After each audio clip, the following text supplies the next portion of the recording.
Okay. Okay. That works for me.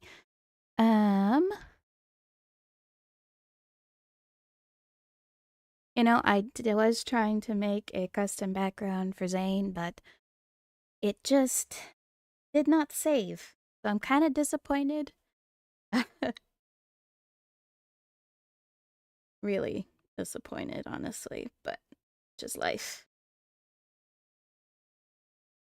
I'm gonna turn down the brightness a smidge, try and save battery.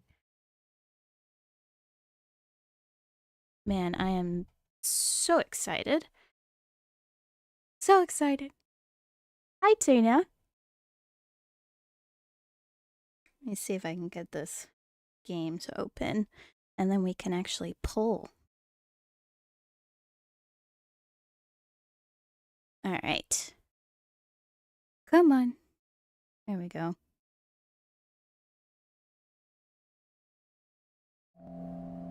Do you want to chew on a lemon? Maybe it'll work for you too, Pipsqueak. That's not what I want. There we go. Much better. You know, I am okay. I am okay. It has been quite an interesting few days. I whacked my head off a clock, so that was fun, but such is life.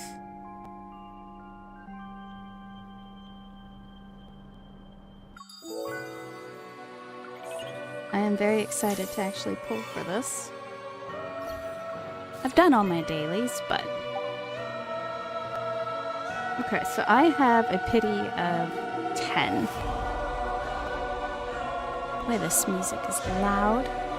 Let me know if it's too loud for this. So I'm wondering if I should do it one by one just to see. Let's see if we can get it. Because the chances go up every time.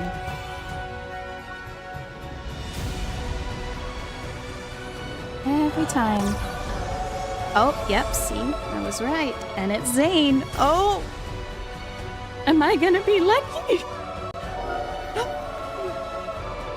And I got the spicy one! I got the spicy one! Oh my goodness, that is fantastic. Oh my word, I'm so happy about that. Okay. Wow, and I only used, like, 2 wishes? Honestly, I mean, I am trying to save for a bunch of other stuff, so I might just use up the rest of these 3 wishes and then leave it at that, because that was really lucky. Really, really lucky. Oh my goodness. Okay. Well, that means that we can go and do Zayne's myth. That's really exciting. Oh my goodness. I got him really fast. And I actually didn't have a guarantee. That was me just getting him on a 50-50. So that was insane luck. Very, very nice luck, but insane. Not that I'm complaining. Okay. So we can get right into the myth then. Okay, sacred chapter. Before the end arrives at the edge of continuum, I wish to see you one last time. Okay. Let's get into it. I'm kind of disappointed that I was not able to get his background done, but I'm excited. I did get it! That was really good luck. I mean, that was just 2 pulls and I got it. Cold, mysterious, and desolate, between the skeletal, jagged mountain ridges, 7 colossal gates rise in layers. They reach for the heavens. Here lies a forbidden realm where even the dead may not tread, and at the end of seemingly frozen time, it welcomes its first visitor.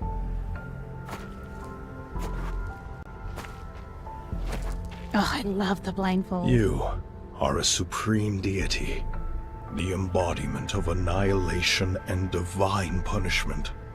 You possess unparalleled wisdom. The way he says that annihilation and divine punishment and wisdom, it makes me wonder if he's supposed to be a kind of god of justice? No. And also, who's talking to him? Do not set foot in Everlost where returning is impossible. You mustn't become one of those lamentations who are restless for all eternity. The Creatio Stone from the Primordial Age. It lies in the Netherworld, beyond the Seven Gates, yes.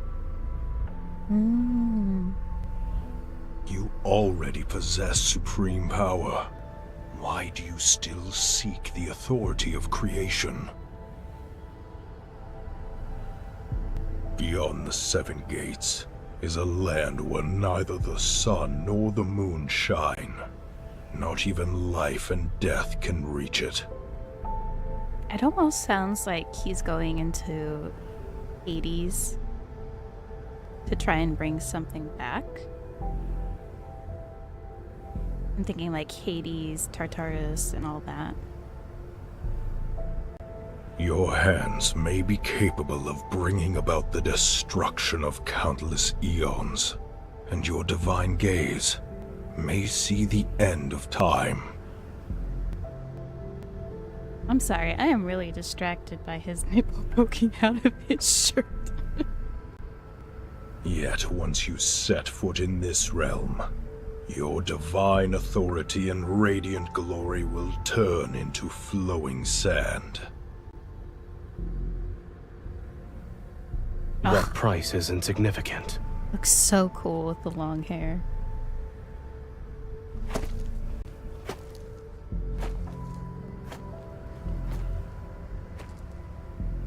His steps no longer falter. The god crosses the threshold of the first gate and allows the surging waters to devour him.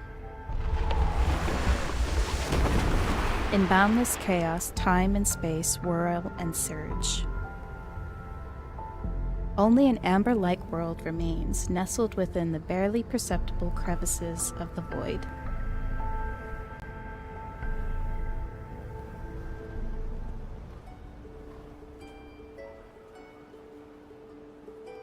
Niava, City Gate Avenue. Goddess of Niava, she is the most brilliant aurora beneath the heavens. Welcome, Noel. We shall sing of her divine name that never fades.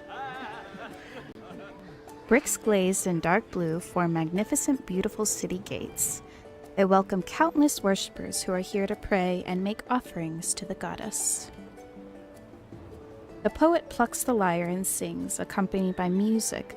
Offerings flow like an endless stream into the tall, magnificent divine tower. Bricks of mud form her body. Her eyes were created from the purest lapis lazuli glaze. You know, I'm looking at the sides of this background and looking at some of the things that are on top of the shelves. They look quite modern. I don't know, I don't have the best view, but that looks like a framed picture up there on top of one of the shelves.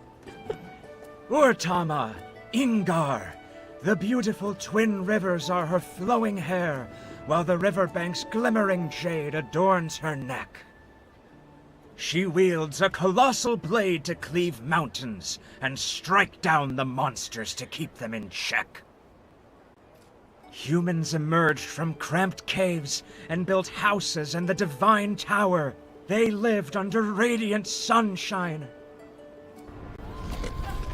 The earth trembles violently as ominous black mist emerges on the horizon. Its menacing claws stretch towards Niava. That was fast. In the blink of an eye, dark, heavy clouds fill the sky. Fierce gales whip the river water into turbulent waves. It's from the Vestrian! Run, everyone! The monsters have returned! Good grief! That just happened in a blink of an eye. Chaos erupts as the city gates, as people scatter in all directions. They flee to take shelter. Goddess of Niava, please accept our most sincere offerings and grant us undying courage. Please protect our homeland from the invasions. Lead us to new territory. No, my lyre! This poor guy is trying to narrate the end of times. Stop singing! Run! The young man, fleeing for his life, grabs him and starts running. A ray of light materializes from the top of the divine tower. Against the direction of the fleeing crowd, it rushes towards the distant horizon with the force of thunder and pierces the churning black mist. Good grief. Grabs a potent instrument for running to his home. The top of the divine tower, it transforms into a golden arrow that tears through the clouds. Good grief. I was so fast. How did it go by so fast?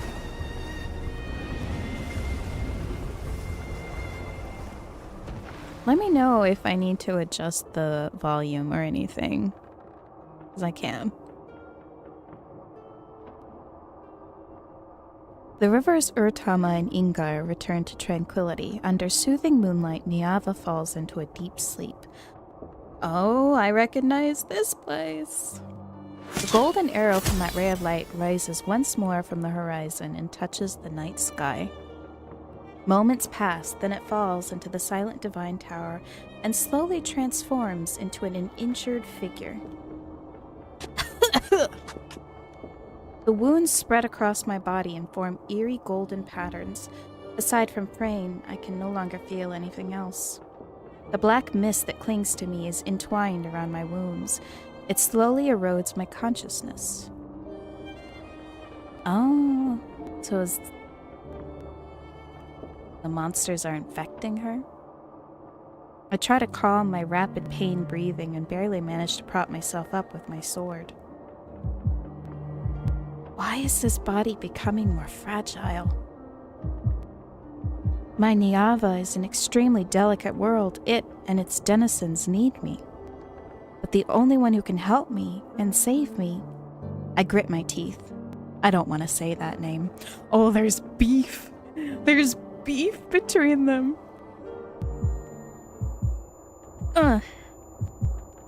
Zayne. Oh, Zayne. The tower is silent. No one responds. A name once familiar is stuck in my throat like a thorn, yet it lasts but a moment before instinct for survival prevails over pride and resentment. Oh, there's beef. Wonder what happened. Zayne? Brilliant radiance containing swift, insurmountable power ripples outwards. The biting wind cuts my cheek. Ooh. I have told you many times, the Vestrayan is not a place for the living. You shall never get the chance to return should you cross the thorny barriers again. You know my connection to this world runs deeper than blood, and yet, why do you want to destroy it? Dizzy and in pain, I collapse, but he catches me. The resentment and blame in my heart haven't subsided, but a louder voice drowns out everything. I need Zayne. Oh. Yep. Only he can heal my wounds and free me from this terrible suffering. Oh, he looks so good. Snatch off. Oh. What are we snatching off? You. Even if you want to destroy Niava, you still belong to me at this moment. Obey me. Oh. I need you to heal me now. Forcefully wrapping my arms around his neck, I bite Zayne's lips! What? What do you mean? We're just getting straight into it? Oh. Give me. I want your power. Oh.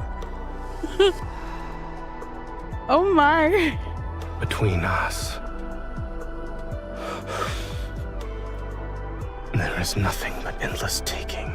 Good grief, is this just like enemies with benefits? Is that what it is? That's hilarious. Okay, but why does this kind of remind me of Caleb's myth, where they both had opposing protocore powers and they could use their powers to heal the other, and they would take from each other? It kind of reminds me of it. Enemies with benefits, that's what it seems like. I don't want to talk to him, but she's like draping herself around him and biting his lips, like, good grief.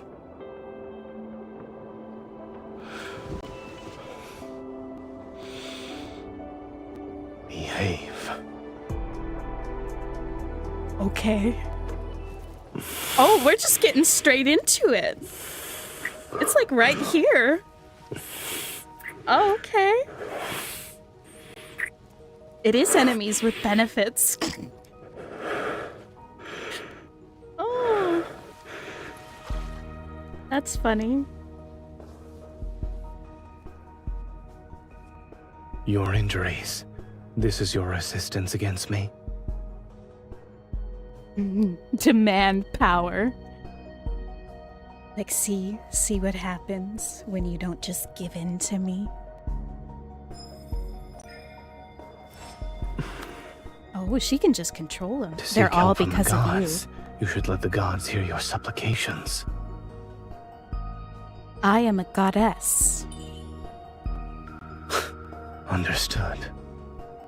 Feel this, and remember what I'm giving you. Oh.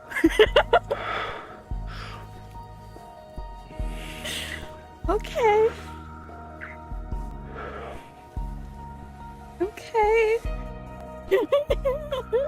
I wasn't expecting this so soon. I was expecting this like a few chapters in. Oh. It hurts, but his power keeps flowing. What hurts?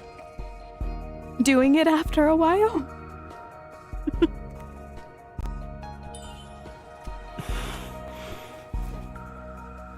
Focus. Oh, you get a close-up of his eye.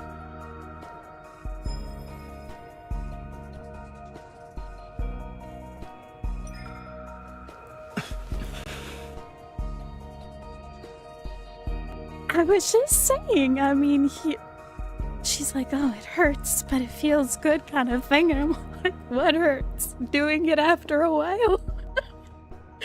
I mean, don't even think about making me obey you. All of this is what you wished for, no? Leave? Oh. It's like, heck no. Oh, he's dragging me back. The Oh, ritual won't end because you want it to. oh my. She's really tying me up and dragging me back. Oh. You know what? That's a good picture. I accept. Zayne. Accept it. This is a power only you can possess. Oh. Okay. Okay. How low are we going, dear?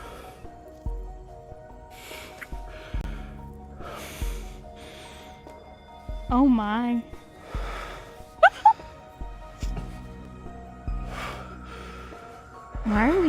Why did we have that close up of her legs? What's going on there? He's so pretty. Oh my god. I'm over here blushing a bit. Respond. Oh. Open my legs and everything. I have answered your pleas and your desires, yet I sense an even deeper craving. For you.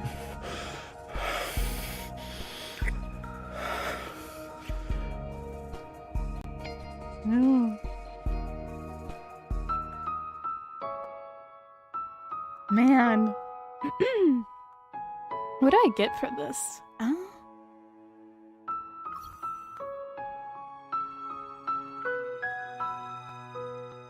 Man. Doom Realm. The last ray of heavenly light is about to be devoured. In this world where even death has long since vanished, the final judgment is nigh. Only embers burn as if to represent this world's final breath.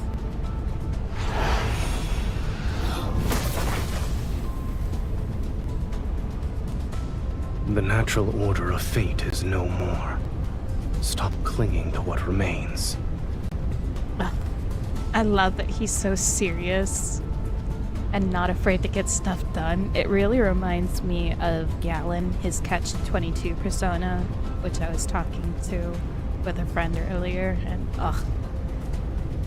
I love it. I love it. The longbow is taut like a crescent moon. Light converges onto the bowstring and transforms into arrows of molten gold. Heaven and earth sense imminent destruction. The air is filled with shrieks and wails. Annihilation balances the cosmic order. What shouldn't exist ought to crumble in Oblivion's hands. The arrows released from the bowstring transform into several streams of golden light. Earth-shattering power is unleashed. A triangular spire materializes into the void. Trapped within is a golden Anzu. Its beak and feathers razor sharp. It can barely cling to life. Be gone. Zayne tightens his grip, and golden dust falls through the gaps between his fingers. This bird meets Oblivion in the distant depths of the universe, and a newly born golden Anzu spreads its wings in another unknowable place. Also, it's like a phoenix. A snowflake drifting from the unknown lands quietly lands on the back of his hand. It leaves behind a fleeting coldness. It's snowing.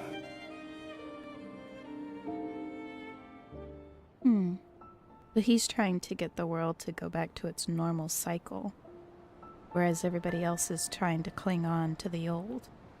Which I'm assuming we are doing as the goddess of Niava. That seems like what he was implying earlier. But I'll figure it out as we go. Sunlight filters through magnificent curtains and casts shimmering ripples across the pool. Within the empty hall, only my footsteps break the silence. The cracks in the blade have been repaired as well. I swing the sword, and abundant power reverberates through the divine tower. Even my body trembles slightly.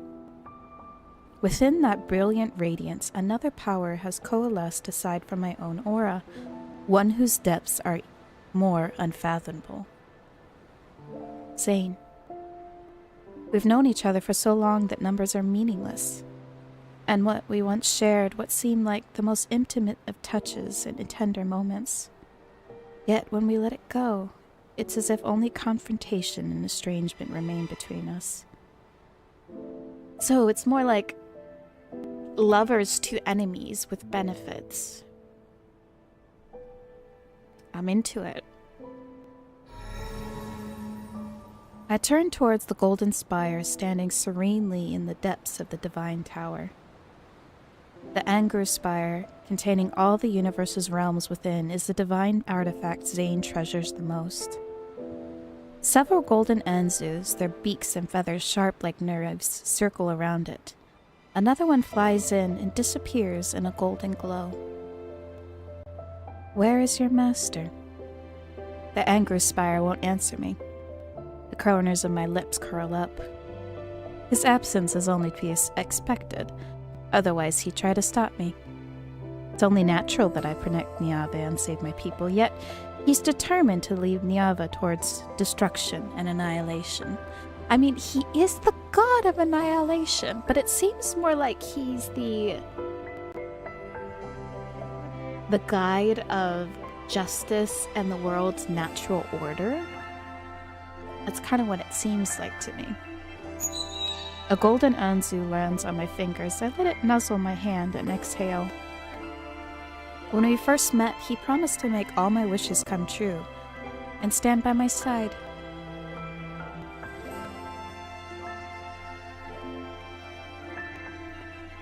Long before the first grain of sand appeared in the Hayart Desert, before the first raindrop falled into Urtama's riverbed, my feet had already touched Neava's chaos and dust. All grew under my gaze and touch, and people learned to survive by following my divine edicts. I guided them to build their homes, and I severed every monster's head for them. They devoted everything they had to worship me and used the most noble word in their hearts to address me as Goddess. An omnipotent garden, perhaps this is what it means to be a goddess. For a very long time, I do everything within my power to protect every sunrise and moonrise in Niava. Until I met another god.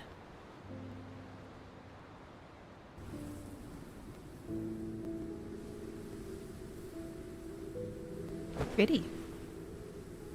Have you thought it over? I jumped down from a boulder. The god, whose name was Zayne, withdrew the Angu spire.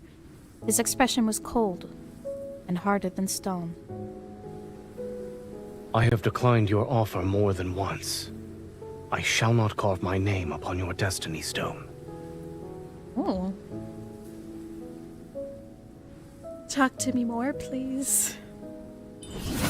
I let out a derisive snort and drew my sword in an attempt to strike, but the light's blade had vanished without a trace before it can even reach him. See, with your immense strength, you can be a guardian of Niava. I can tell you don't belong here. Yes, you're like a sun that belongs to another world. If you don't carve your name upon the destiny stone, you'll disappear like sand. Once my name is carved into it, the trajectory of our fates will be inseparable. Are you desperate to forge an important covenant with a man whose name you only know? A covenant? So this is like marriage. An arranged marriage. I see. Marriage of convenience. Strangers to lovers to enemies. Oh, I like this. See, now it's got my mind spinning because it's like fates will be intertwined. And isn't he the master of fate later on? I'm not too into Zayne's lore. I know some things, but I don't know. I kind of struck something in my brain. Why not? I told you my name too, did I not? You're willing to go to such lengths to make me stay. All for the sake of protecting these mortals? Contract marriage? His intense gaze fell on me. For some reason, there seemed to be a trace of anger. That's not all. You're kind of hot, too. I have other reasons, such as I looked at him and appreciated his appearance. Okay. I was not expecting her to actually do that, but yeah, I get it. He's hot. She gets it. I appreciate this, MC. You're handsome. Having you by my side would brighten my day. All I need you to do is glance in your direction. Well, now will you accept my offer? I think you're hot. Oh my goodness, that's too much.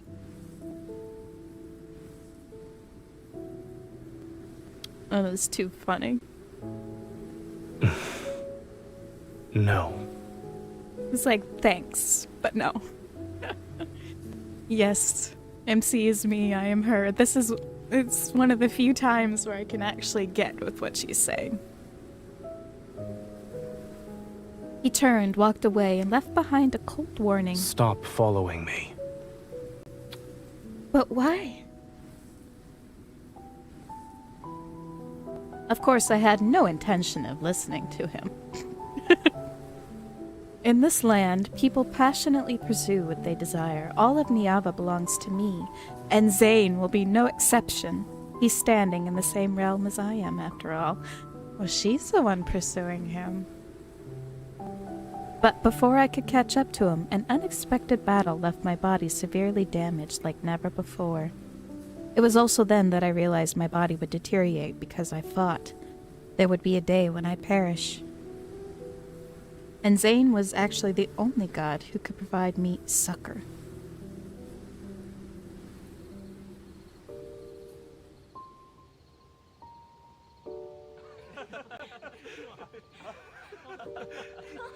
The season's threads are woven by your hand. The scales of creation rest within your wisdom's palm. I lean back on the rattan bed and stare at the distant firelight and crowds while humming along to the hymns that drifted over intermittently.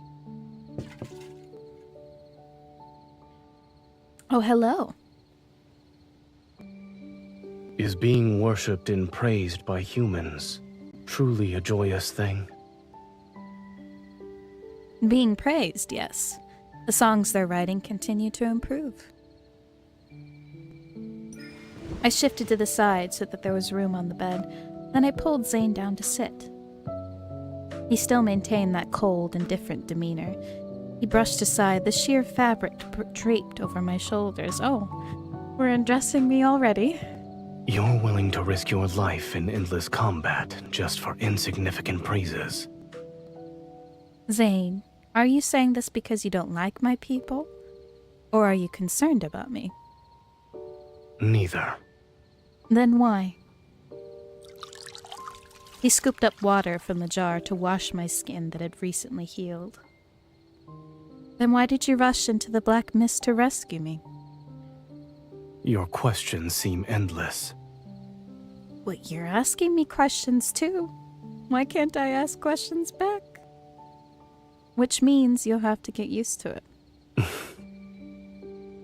Although I was concerned about the black mist that appeared, I decided to focus my efforts on convincing Zayne to stay. He possessed power that even I could not match, and he could heal my body. I couldn't let him slip away.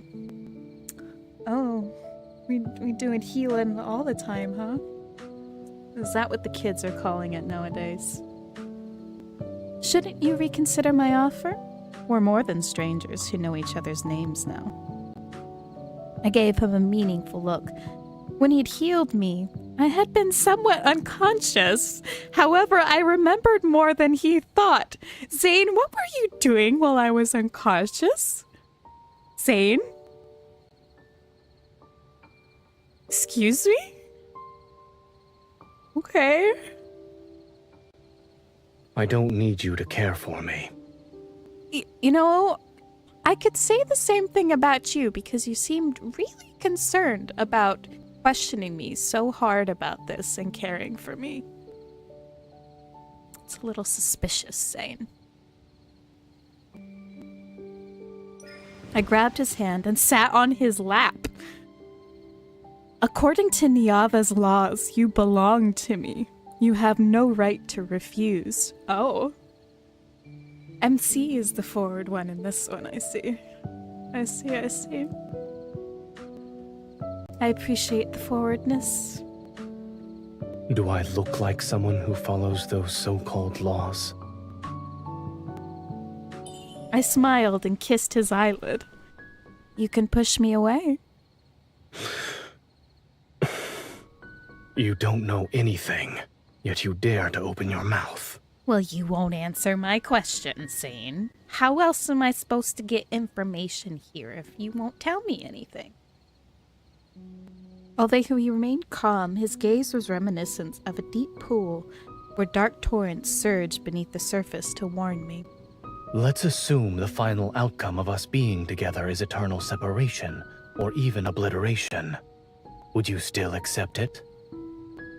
It is better to have loved and lost than never to have loved at all. Hey, I believe in that.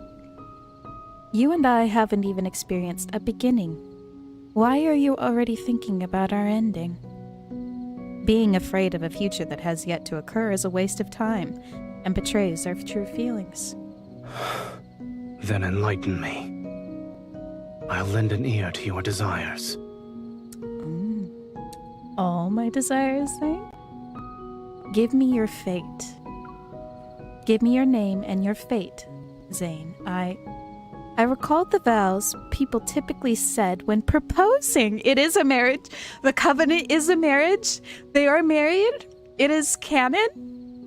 And I am in love. Yes. Oh, so this just makes the plot thicken. They're married. But now they're enemies with benefits? This is prime fiction. I need a book where this is the premise. And hastily picked one. I'll treat you well, or I shall be unwavering and everlasting. I don't know, I'll treat you well seems kind of lame comparatively, but... I swear in Niava's name that I shall be unwavering and everlasting. There won't be any regrets. Your vow is rather ordinary. Did you want me to quote poetry? He finally took my hand and slowly spread his fingers until they were intertwined with mine. If I agree, then I want you to stay by my side forever. Starting from this moment. Promise. Starting from this moment, I shall forever remain by your side. Within the brilliant golden glow, my god responded to me. We're just getting married casually on a rooftop. Our names will be carved together. From now on, I shall ensure your every wish comes true. That's my husband. That's my husband right there. Our vow still echoes in my ears. On the destiny stone, our names remain closely intertwined. But that black mist, the appearance of the Vastrian, quickly became the beginning of the conflict between Zayne and me. He did not protect Niava as I had wanted. Instead, he allowed the Vastrian to bring catastrophe and devour my people's homes. I was wrong to have those thoughts back then. How could a god who governs annihilation possibly harbor goodness and mercy towards Niava? My fingertips are packed twice, which makes me return to the present moment. I unceremoniously poke the bird's head. What, you still want to protest on his behalf? I bet you he's still not saying anything. He won't tell me anything. Just says it's for our own good. He won't give me specifics. This is exactly what gets you in trouble with MC in the future. All you boys dancing around the issues, not giving me any information, and then I make decisions off of it, and it comes off like I don't know anything because I don't. Because you won't tell me anything, whether it's in the past, present, or future. You boys are all the same. Good grief. The golden Anzu suddenly lets out a shriller cry before pecking my palm with greater force. Fresh blood immediately wells up. Rude? Before I can react, it spreads its wings and flies back into the anger spire. Wait, you...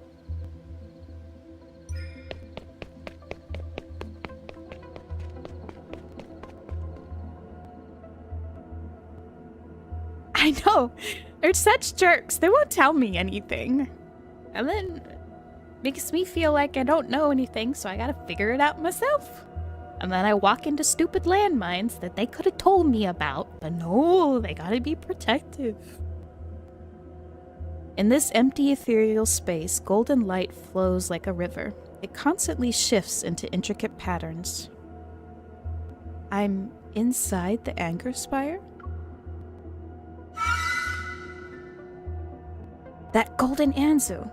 My instincts make me immediately chase after it, yet when I finally see it, I watch as it plummets into the void and fierce flames erupt where it falls. The bird is reduced to ash and smoke. A sudden sharp pain shoots through my heart and I clutch my chest. Something strange appears on my palm. I open my hand and see the bloody marks left by the golden Anzu's beak. They dry and solidify into a crack across my palm. Weird.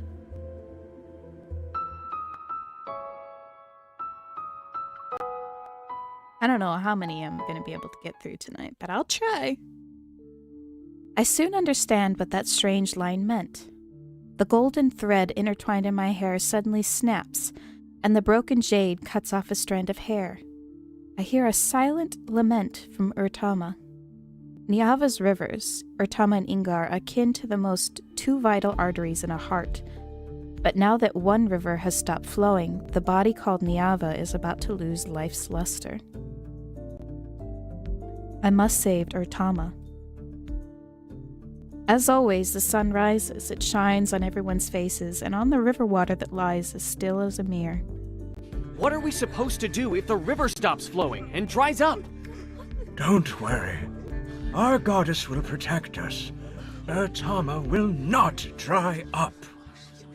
We should hurry to the Divine Tower and offer sacrifices. Only then can we ask the goddess to bestow her divine guidance. Walking along the riverbank, I can hear people discussing Urtama's strange condition. So can they see her?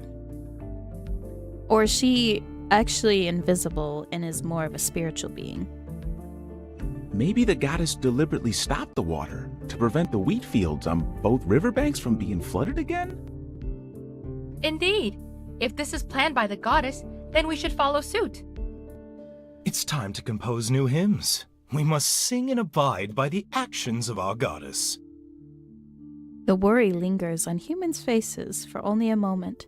They soon hum new melodies and continue on with their daily lives.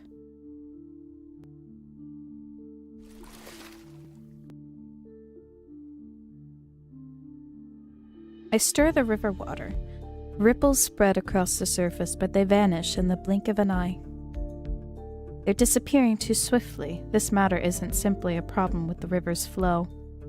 Something is messing with Urtama. Samira throws several small stones. The ripples are fainter and disappear faster. How strange. The river water is stagnant. Is this truly the goddess's will? Who is this lady? Wow, this lady's really pretty. I'm assuming she's going to be important because she's got a face card, but... well, it isn't. At least I believe it isn't. Samira is the current ruler of Niava and the only person I associate with. Interesting. However, I only tell her that I'm the goddess messenger. I always disguise myself as an ordinary person when I meet with her. Okay, so they can see her. She just doesn't always choose to show herself as the goddess. The goddess should already be aware of Urtama's condition. She won't let the disaster strike. Of course. Everyone in Niava believes our goddess shall give her blessings and protect us from evil. Even the most unruly waters will inevitably yield and obey her. The beautiful ruler respectfully bows. She intends to make me convey her reverence to the goddess. That mischievous mirth I know so well appears in her eyes.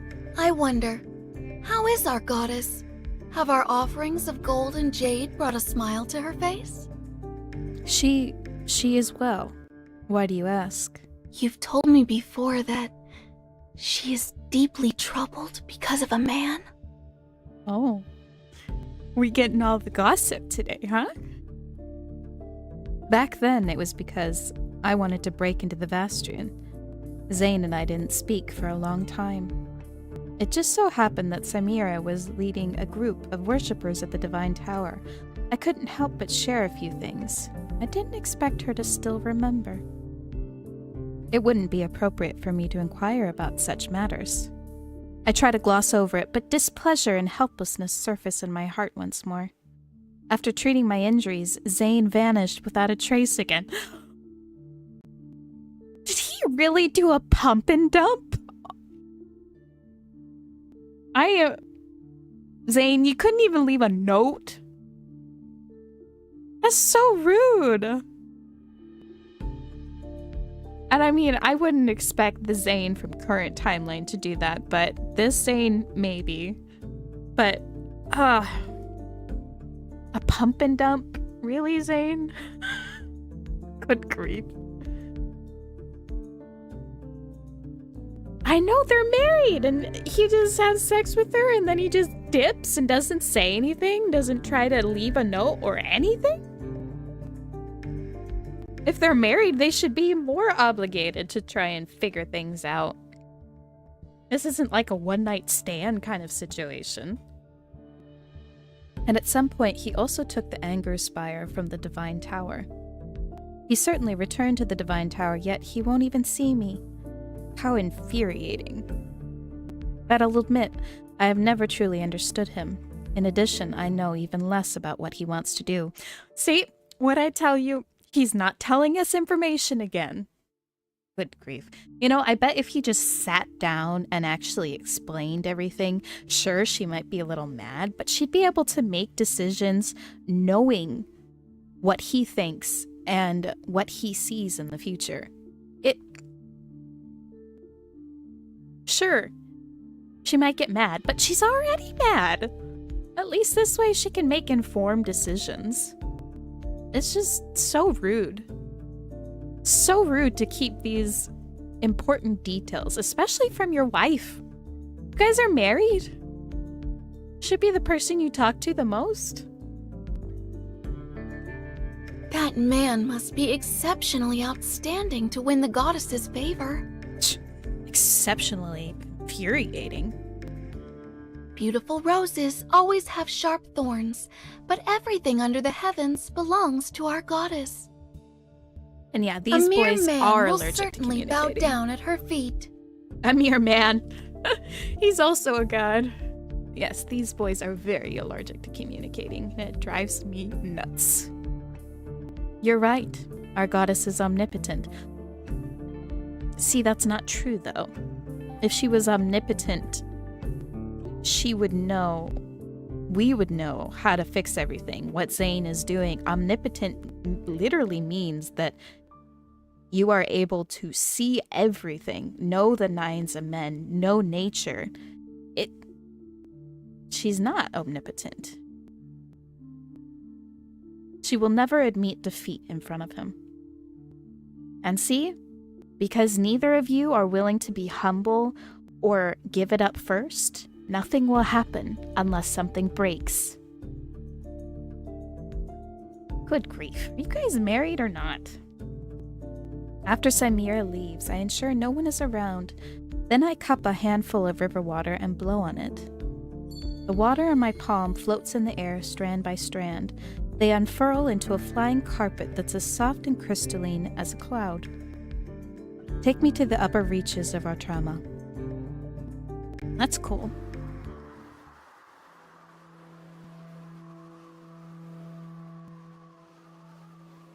Headwaters. Mist spreads as the night deepens, and a subtle presence in the wind becomes increasingly pronounced. The closer I get to the source of Urtama, the more certain my suspicions become. This is Zayne's power. Little jerk! That little turd! Oh, we're about to get a fight. This presence, it's the same as what I've been exposed to before. It's Zayne's power. Is he stopping the river from flowing? Several strands of complex emotions are ensnared in my heart, and the flowing carpet woven from water seems to sense my restlessness. It speeds up.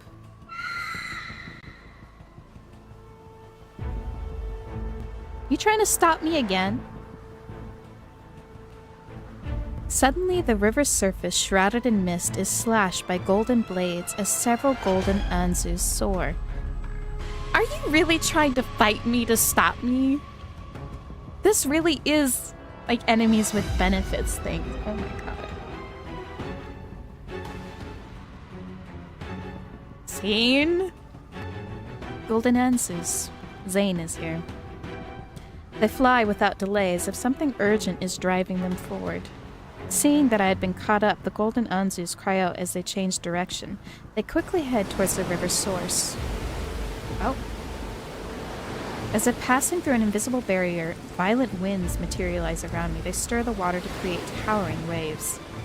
At the end of the river's source, a monster covered in crystals is entrenched. Strange, chaotic streams of light swirl around its body. Of course it's a wanderer. Its mountain-like physique. Mountain? What is this, Godzilla? Is blocking the water's flow. No wonder the river is stagnant. It's hideous, and unlike the ones in the Bastion. Zayne? What are you doing? Are you trying to kill it, or are you putting it there? The god who had been pursuing it wields his bow as he floats in midair. The mist is stirred, and it swirls along his body. You know what's interesting is that they have been capitalizing he and his when it comes to Zayne. Under dim moonlight, Zayne's expression is cold and ruthless. His golden arrows are aimed at the injured, roaring monster standing in the water. So he is trying to fight it? Why wouldn't he tell us then? This is where you shall perish. Struggling is a futile endeavor. Okay, but why couldn't you just tell me? The severely You shouldn't have. The severely wounded monster attacks frantically. I quickly leap into the air while the flying carpet gets smashed into the water. Come to this place. I'll do what I want. Leave. But, excuse me. Really? Are you that overprotective? Good grief. Zayne keeps his gaze fixed on what's ahead. One hand holds his bow while the other traces golden runes in the air. He intends to teleport me away. Are you kidding me? Zayne, I am not happy with you. I have no interest in staying. I can be anywhere. Oh, I can be real petty. I can be real petty if I want. All of Niava belongs to me. I can be anywhere in this world if I so wish. You tell him. Over here. Don't give it another opening. Good grief. I grab my sword and fly to Zayne's side. The monster pivots and charges towards us. Perfect. Let's see how sharp my prepared sword is. Zayne raises his hand and summons the Anger Spire. Brilliant light spills out from the golden divine artifact. A burning mark is etched onto the monster's body. Aim for its weak spot. I see it. Oh, resonate. My vision is consumed by refulgent light as the power of resonance imbues my blade with tremendous energy. I swing my great sword to attack. Meanwhile, Zayne's fingertips on the bowstring blaze with spectacular radiance. The longbow is drawn, its appearance akin to a perfect full moon under tremendous force. Let's make this quick. Golden arrows carrying apocalyptic power pierce the monster's body. At the same time, my sword strikes where the mark guides me. That should finish it. Something's not right. Huh? Violent tremors accompanied by agonized roars shake the land as the riverbed and area under the monster crumble. The dying beast bursts forth with terrifying energy as if it's trying to devour the space around it. What? Go. Several golden runes quickly become entwined around my body. They're about to push me towards a distant place. Hold on tight. By some uncanny impulse, I tightly hold onto his hand. Our surroundings disappear like rushing river water during our rapid descent. Before my consciousness is devoured by boundless darkness, I only remember that trace of warmth I'm clutching with my fingers. I refuse to let it go.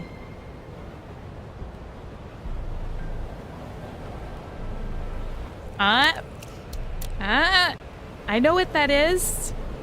Can't fool me. The eye in the galaxy, I know. Enfold? Bone-chilling coldness washes over me again and again. I curl up. In the cracks between the universe and time itself, golden eternity's gaze lands on me.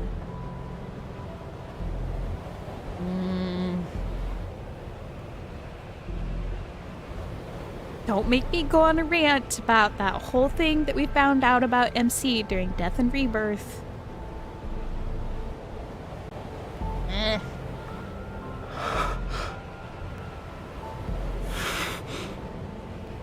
You breathe into my ear like that, Zayne. Who Is that my name? I want to see the voice's owner, but a hand suddenly covers my eyes. That's kind of hot. There's no need to rush. You need to sleep for a long time. I really wish she would just tell me what's going on. I really wish she would. The cold sensation fades. Warm golden light envelops me. There will be a day when we meet again. Ian?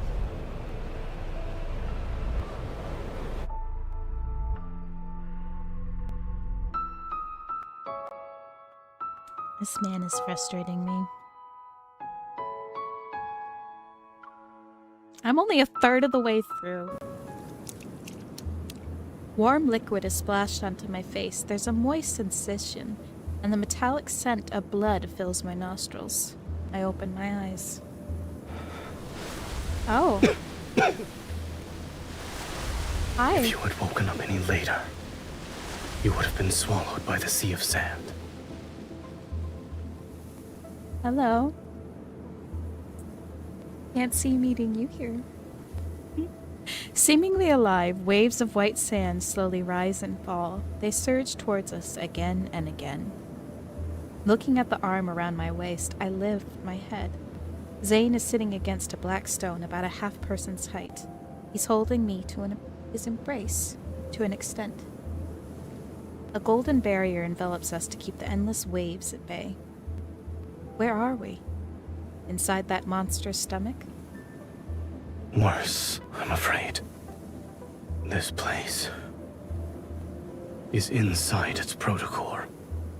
What? What do you mean? What's a protocore? Should I know? You can think of it as its heart. If this heart devours us and absorbs enough power, that monster will resurrect itself.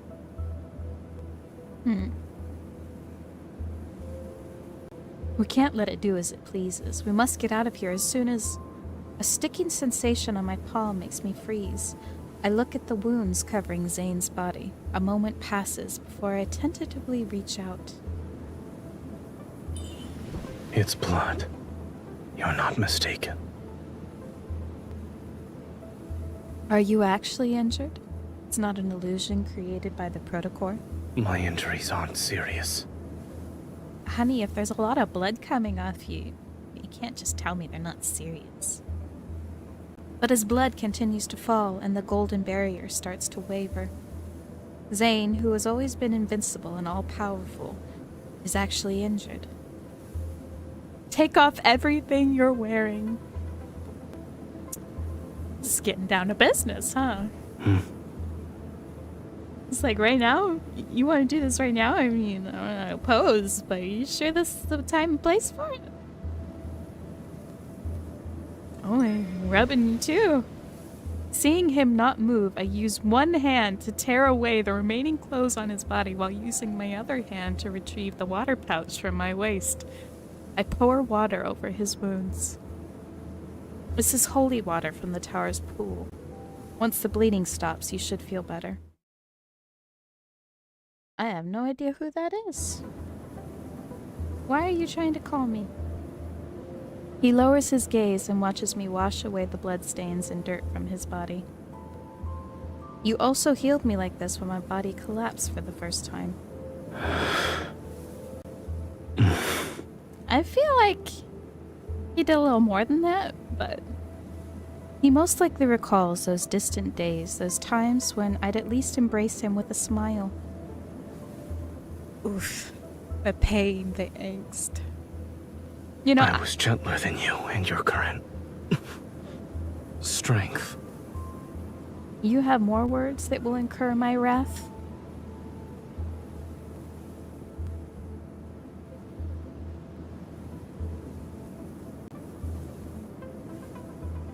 I don't know what I could say that wouldn't make you angry. I let out a soft hum and grab his hand.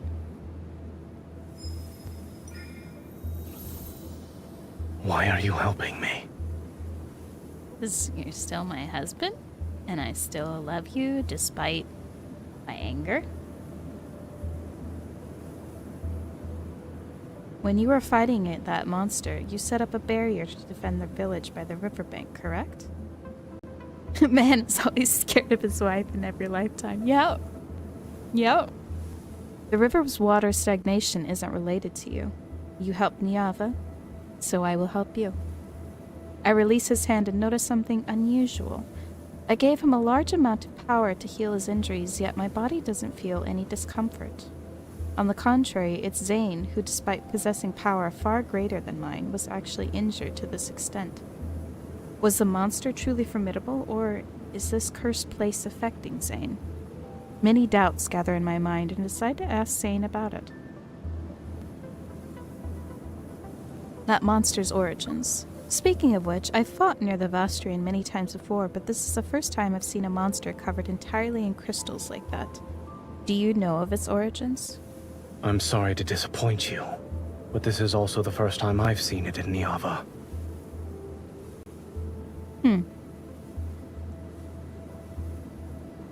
Zayne turns to churning waves of sand, yet he seems to be looking at something somewhere farther away. I follow his gaze, but there's only an endless expanse of white. Hopefully, it'll be the last time, too. Why did the monster appear? How did you discover it? As you can see, I happened to spot it while passing by. Nothing more, nothing less. That's suspicious. I refuse to believe you'd pass by Artama's source on a whim. Then let's say I went there to clear my mind. You're a god with a heart of stone. You need time to clear your mind. Anger, sadness, fear, dejection. I can perceive the same emotions as you. But you never show me. I can't tell. This place is peculiar. Don't you think this place is very peculiar? My body, which constantly needs to be healed, is unharmed, but here you are covered in wounds. I suppose this place likes you more, so it wants to devour you more. That depends on whether or not it has the ability to do so. Zayne traces another rune in the air, and the barrier becomes wider and more expansive. It envelops a larger part of the desert. I need to recover my strength. Don't leave until then. Do you know how to leave this place? I don't, so we might as well destroy it. How is that difficult? We don't need to wait for you to recover your strength. I grab my sword's hilt, and a gentle power flows through my body. This unprecedented condition gives me more confidence. Leave it to me. Wait.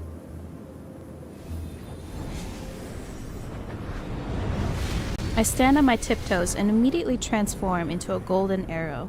I swiftly ascend towards the night sky that's as black as ink. 1 moment later, Zayne watches the golden arrow fall like a meteor. It returns to his side and transforms into a figure he's most familiar with. Dust and sand swirl. Draping his outer robe over her, Zayne closes his eyes and silently focuses on restoring his power. Oh, so we couldn't do it? Zayne spends the days meditating. Days? To heal his injuries. With nothing else to do, I can only wander around the desert that's covered in golden light. Within this strange space, there is no distinction between day and night, and the color of the sky isn't clear. There's only a faint strip of white beyond the distant clouds. It could be the outline of a spire's top, or a broken crescent moon. I build a bonfire. I'm listlessly piling up sand. Zayne quietly sits down beside me. The Divine Tower? Correct. And it looks like your injuries have healed to some extent. Zayne opens his palm and an angry spire manifests above it. Aside from the light being somewhat dim, there are no other abnormalities. Here, drink some water. He looks at the water pouch I'm holding, but doesn't move. My hands hurt. Haven't you recovered? This man is being pitiful to make us do it. Do you typically argue with the injured?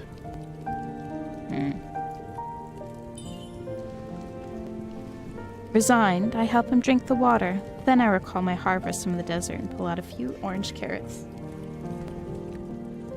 I could only find these. There's nothing else that's edible. Of course it's carrots. Eating something might help you recover faster. That won't be necessary. When he's hurt, he's like, no carrots. I'm leaving. Scared away to the carrots. He quickly returns to the Blackstone side, sits down again, and dawns on that dignified, serene appearance. You don't fool me, Zayne. I'm left alone with the carrots. I watch his figure and inexplicably sense a hint of fleeing in defeat. I know, it's hilarious. Like, no carrots. Even if I'm nearly dead, don't feed me carrots. 2 days later, I lose interest in sand art once I build an entire city-state out of sand. I soon find a stone slab.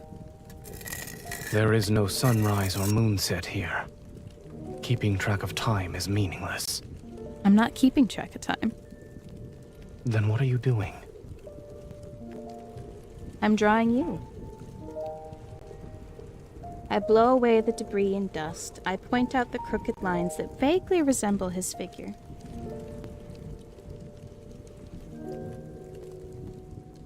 This is how you appeared when you were injured, and this is how you let me give you water.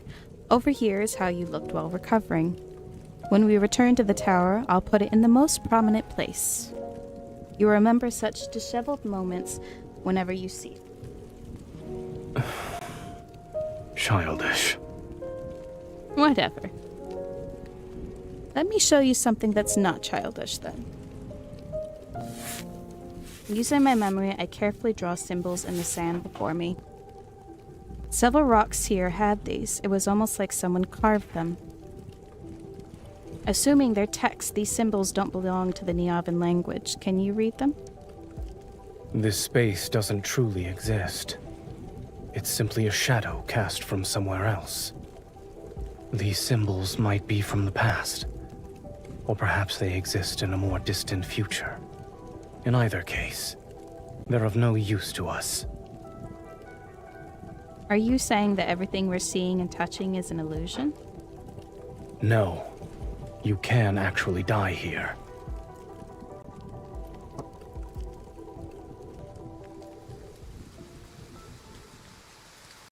A few days later, it starts to rain in the desert. I don't like the rain. It represents rust, shapeless mud, and sometimes overflowing rivers, but